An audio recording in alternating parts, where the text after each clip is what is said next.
Rencana Pembangunan Jangka Menengah Nasional atau yang dikenal RPJMN adalah penjabaran dari visi, misi, dan program pasangan presiden dan wakil presiden yang terpilih dalam pemilihan umum tahun 2024. Bapak Prabowo Subianto, selaku Presiden terpilih Republik Indonesia, memiliki visi presiden yaitu bersama Indonesia Maju menuju Indonesia Emas 2045.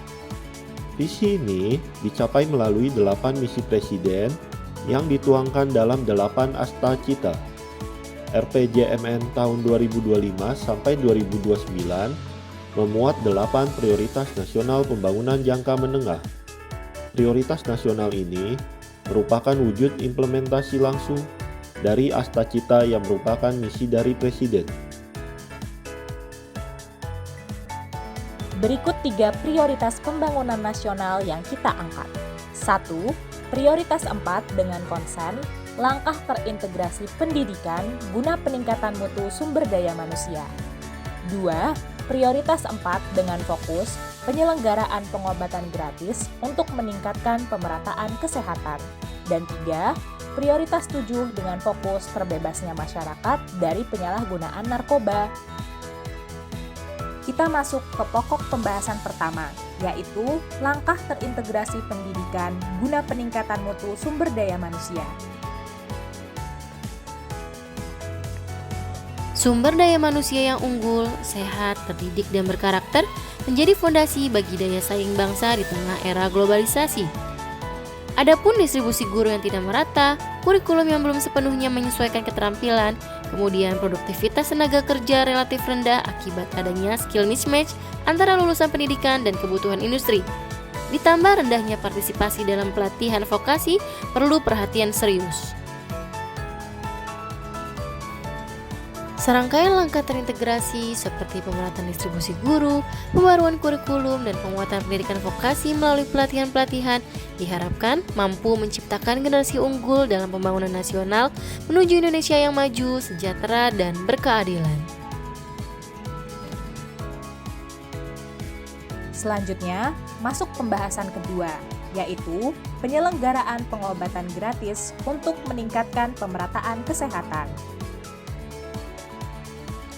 Indonesia menuju Indonesia Emas 2045 memerlukan sumber daya manusia yang sehat dan produktif.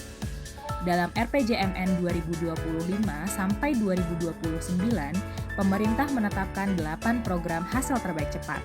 Salah satunya adalah penyelenggaraan pengobatan gratis untuk semua lapisan masyarakat.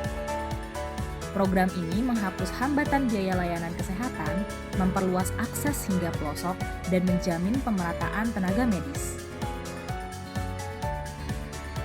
Dari layanan di perkotaan hingga daerah 3T, pengobatan gratis menjadi wujud nyata komitmen negara untuk memastikan kesehatan adalah hak semua orang.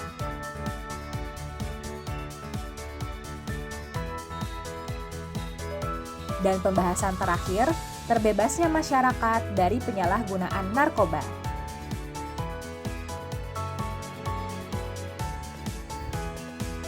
Sasaran utama yang dapat dilakukan untuk memperkuat hal ini salah satunya dengan terwujudnya masyarakat yang bebas dari penyalahgunaan narkoba. Upaya ini memerlukan pendekatan sistem, penegakan hukum, dan pembentukan budaya anti korupsi yang melibatkan pemerintah, masyarakat, dan individu. Penguatan reformasi politik dan hukum untuk mewujudkan masyarakat bebas narkoba.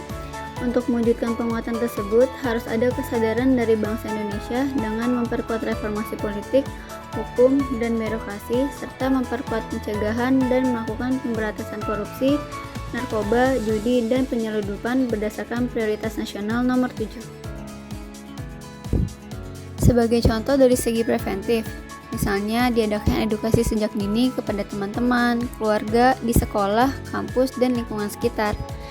Jika isu strategis ini dapat diatasi, dampak positif yang dapat kita terima yaitu terciptanya kualitas SDM meningkat, kepercayaan publik terhadap pemerintah membaik, kerugian negara berkurang, serta stabilitas sosial dan ekonomi lebih terjaga.